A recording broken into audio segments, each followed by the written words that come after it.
guys, Ash here coming at you today in Raid Shadow Legends. Welcome to the video, guys. We're gonna open 201, that lucky one, Ancient Shards.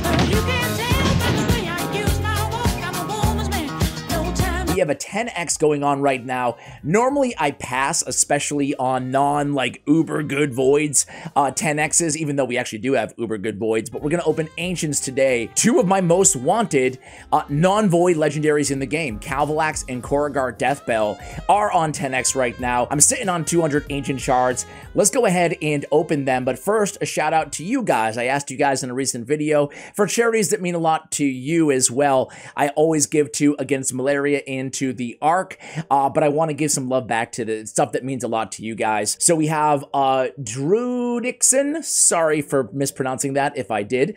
Hey, I've mentioned it before, but the Foundation for Fighting Blindness is my charity of choice.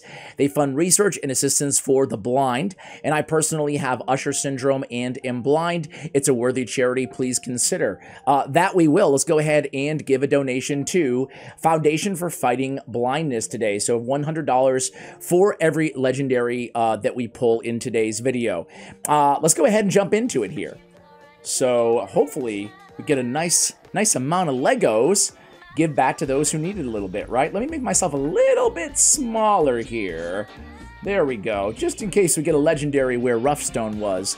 Of course, a bunch of blues, as you would expect in a non-2x event, Ash, shame on you. But first, I have to give a massive shout out to today's lovely video sponsor. It is Omni Heroes. We've spoken about Omni Heroes before here on the channel, and today I want to tell you right out the gate, guys, if you download using my link in the description below, you can get a free Valkyrie and a free skin. So Omni Heroes, in case you're unfamiliar, is a heroic strategy, fantasy casual RPG that has received recommendations from both the Google Play and the App Store. So in Omni Heroes, which looks great by the way, players are called upon to rescue Valkyries. So you rescue these Valkyries, and then that's where the fun starts, right? You battle together against evil villains, the huge, and then after that, you team up hundreds of possible teams and different combinations that you can use with these Valkyries together to, well, obviously dominate the entire world. But that's not all. You know I like to update you on the comings and goings and new events inside these games that we do promotions here, and we have a good one inside Omni Heroes right now.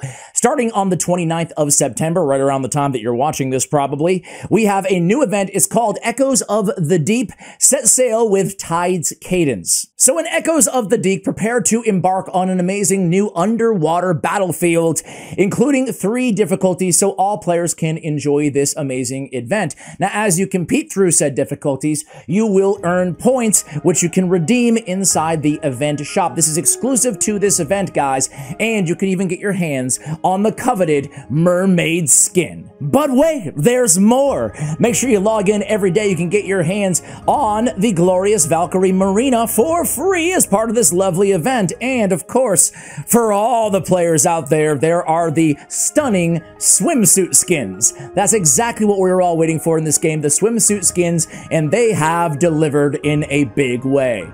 So download right now, get your Valkyrie, your free Valkyrie, and your new skin. And don't forget the 777 summoning event is still going on. It's in full swing. Download Omni Heroes today, guys. The link is in the description below. Thank you, Omni Heroes, for sponsoring today's video. We got a long way to go, guys. We got a long way. Calvalax, man, has been evading me since he was introduced to the game. Tainix Hateflower, we actually just released a guide on last week, or maybe a few days ago, on the Raid Champion Guide YouTube channel as well. That's still going strong. We just hit 21,000 subscribers, so thank you guys so much for the support over there, where our goal is to do a guide on every champion eventually in Raid Shadow Legends. Blood Lord, excuse me, Marquess. Okay.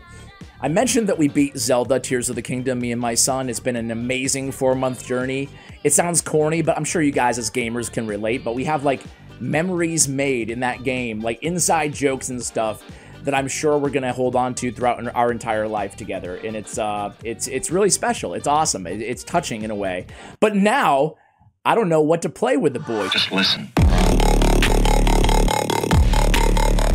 Like father, like sun. We haven't played any other like Zelda game or Switch game or anything like that. I haven't either, right?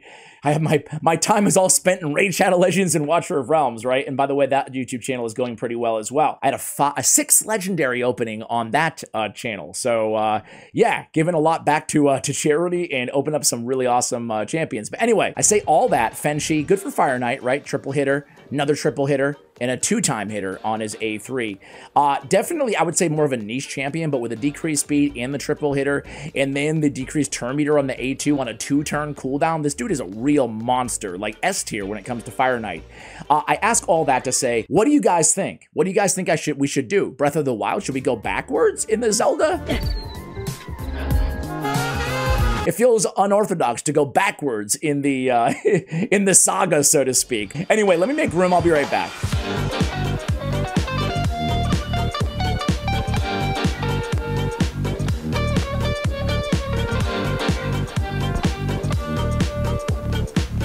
All right, guys, right back to it. 141 left to go. No legendaries thus far. I gotta be near my mercy, though. Give me that Calvalax, as I was saying before, and I appreciate your feedback and suggestions in advance in terms of what games we should focus on next. I'm leaning towards Breath of the Wild, but what was I saying? Oh, Calvalax. So he was like a fan art contest, like somebody designed, a fan of the game, designed that champion, and then they made him a champion inside the game. It was like the first place prize winner or whatever a couple years ago in the game. They've done a number of 10x, excuse me, events for Calvalax. Never been able to get my hands on this dude. So if I do, I could really, maybe on a couple dungeons, move away from my Seer teams and into a more compelling Poison Combust team, pairing him with, you know, an Eleanoril or a Theodore or something like that, you know, a Zavia.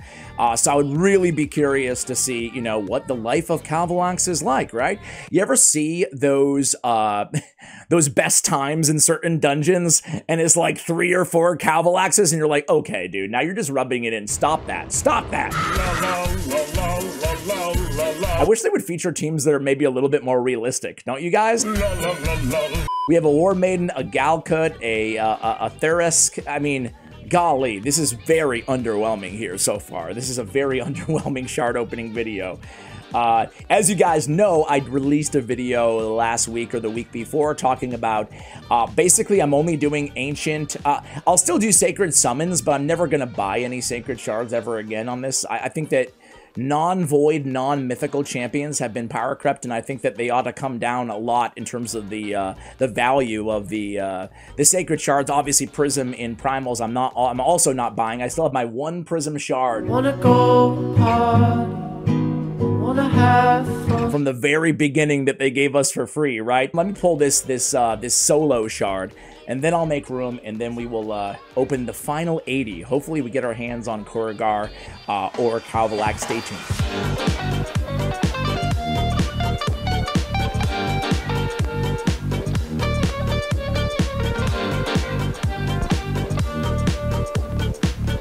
All right, guys, right back at it here. Man, I have been on a super long stretch of not pulling a 10x champion. I tell you what, man.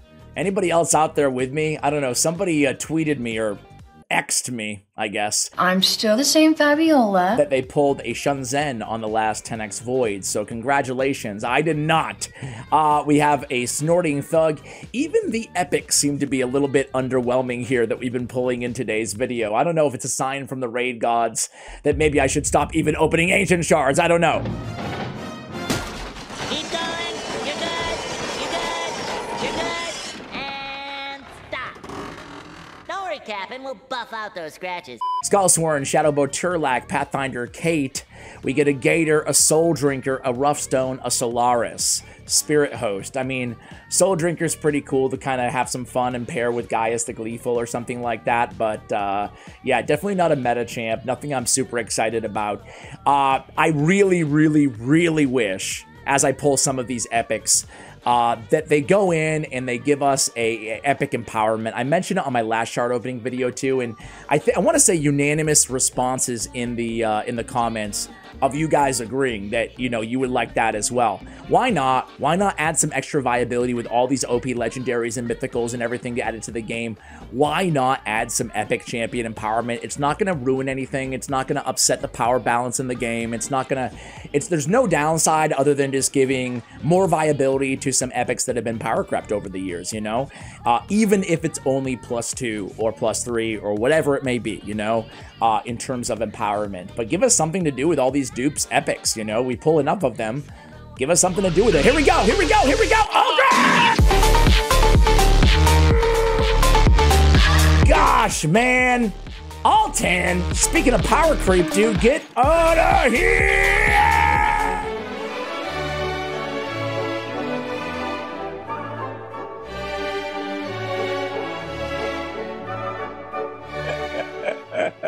Sorry about that, guys. Sorry about that. Got a little out of control there.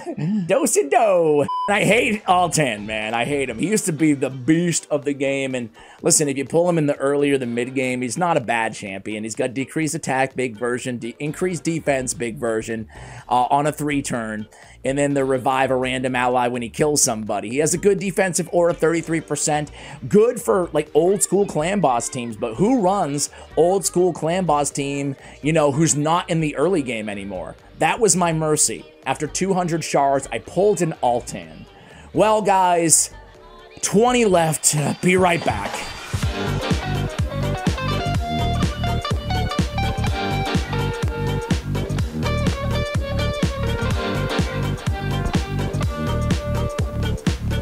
Alright guys, we magically got a couple more, so 52 instead of 20 left. Crazier things have happened. Altan. Really? Altan? Oh man. Instead of 10 times, how about we make it a 50 times X event? How about that, Plarium?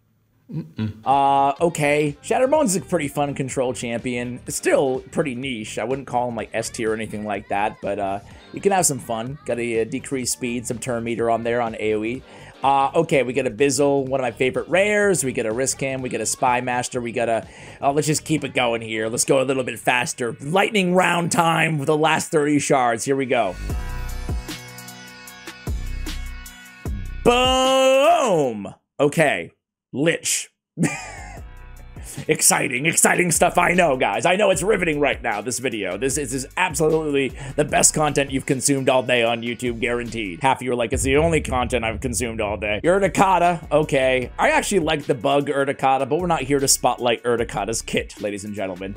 Let's go. She's one of the better poisoners who doesn't have poison in her kit because of her passive. Anyway, here we go, guys. Here we go. Give me that legendary. Okay. Fenacil, absolutely. Fenacil is what we thought we would be getting at this last batch of the video.